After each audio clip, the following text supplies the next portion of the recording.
Impanuka si imibare, si raporo, si inkuru y'umunsi umwe. Impanuka ni amazina atongeye kwitaba, imyanya isigara irimo ubusa mu miryango y'abantu. Mu mwaka wa 2021 habaye impanuka 621 zahitanye abantu benshi cyane. Mu mwaka wa 2022 zabaye impanuka 676. Mu mwaka wa 2023 habaye impanuka zigera muri 761.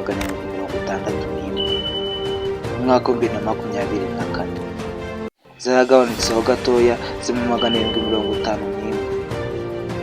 Mu mwaka wa 2025 muri raporo duheruka mu mezi 9 gusa zari zimaze kugera kuri 719, ariko nta n'umwe muri abo bantu wigeze aburirwa n'umubare. Bose bari abantu, bose bari bafite ubuzima, bose bari bafite aho bataha.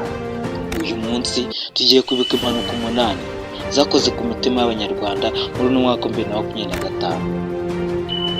Byo mwibutsa kandi subscribe kugira ngo tujye tubana mu biganiro tubageze umunsi ku wundi.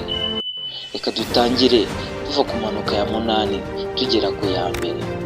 Impanuka ya 8, reka tuhere ku ijoro ryo ku itariki ya 22 z'ukwa 12 mu mwaka wa 2025.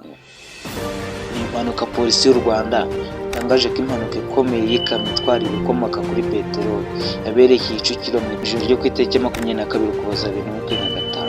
Yahitanye abantu 5 igakomeretsa abandi 9. Ni impanuka yatewe n'ikamyo yamanukaga umuhanda wa Nyanza ya Kicukiro irenze kaminuza ya Mount Kigali itangira kugonga ibyari imbere yayo. Abantu babibonye bavuze ko iyo mpanuka yatewe n'uko iyo kamyo yari imaze kubura feri. Yakomeje igonga ibinyabiziga byari mu muhanda igeze kuri sitasiyo y'ibikomoka kuri peteroli ya SP. Ihagonga imodoka yari ihari ndetse n'abakozi baho. Iyi niyo mpanuka dusanga ku mwanya wa 8. Reka dukomeze ku mpanuka dusanga ku mwanya wa 7. Impanuka yabereye mu karere ka Rubavu, aho imodoka ebyiri zagonganye, ababyeyi babura abana, abana babura ababyeyi. Reka dukomeze ku mwanya wa 6. Impanuka yabereye mu karere ka Huye. Yari umusore, yari umunyeshuri, yari ejo hazaza. Uyu ni umusore wagonzwe na moto. Inzozi ze zarangiye muri icyo gihe. Icyiciro cy'ishuri kiramubura, u Rwanda rubura ejo hashoboka. Twikomeze ku mwanya wa 5. Impanuka yabaye mu rugendo rw'ijoro mu karere ka Bugesera. Yari mu ijoro, abenshi baba basinziriye, ariko impanuka ntisuzuma amasaha. Imodoka ihura na moto, abagenzi baracika, ubuzima burazima mu mwijima. Hari abagiye kuryama ntibigeze bongera gukanguka. Iyi ni imwe mu mpanuka zateye ubwoba muri uno mwaka. Reka dukomeze ku mwanya wa 4. Ni impanuka yabaye mu karere ka Gasabo, aho imodoka yagonze umunyamaguru. Yari yambutse umuhanda, nta modoka yari atwaye, nta kosa yari akoze, ariko umuvuduko na telefoni mu ntoki ibyigeze bibona uwo muntu. Uyu munsi hari isahani itongeye kuzura, hari urugo rutongeye kumva ijwi rimwe. Iyi ni impanuka ikomeye yabereye mu karere ka Gasabo. Reka dukomeze ku mwanya wa 3. Kamonyi, aho imodoka yabuze feri.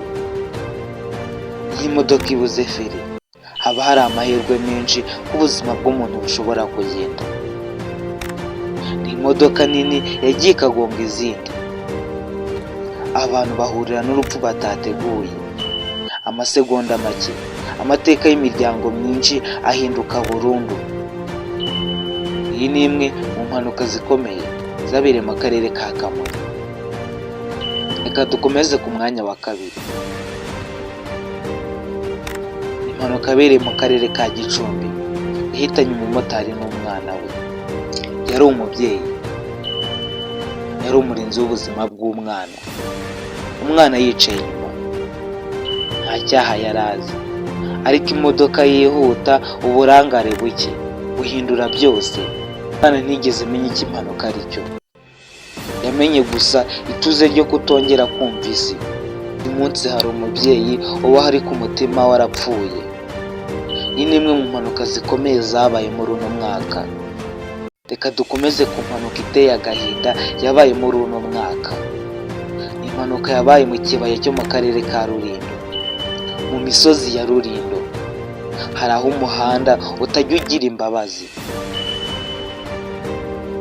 Aha ni ahantu habi cyane. Bisi yari itwaye abakozi, ababyeyi, urubyiruko. Hari ugiye ku kazi, hari ugiye gusura, hari n'ugiye gutaha.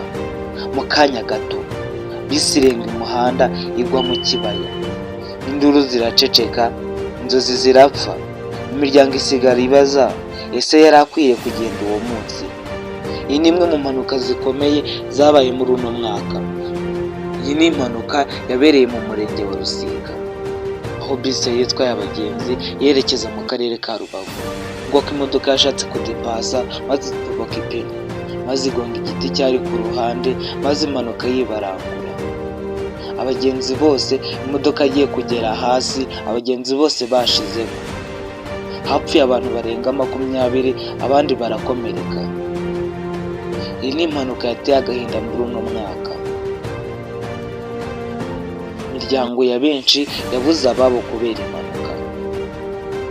Iyi niyo mpanuka twavuga ko yavugishije abantu benshi muri uno mwaka 2025. Minisitiri yigeze atangaza imibare y'abaguye muri izi mpanuka, ariko imibare iri mu marira y'ababuze ababo.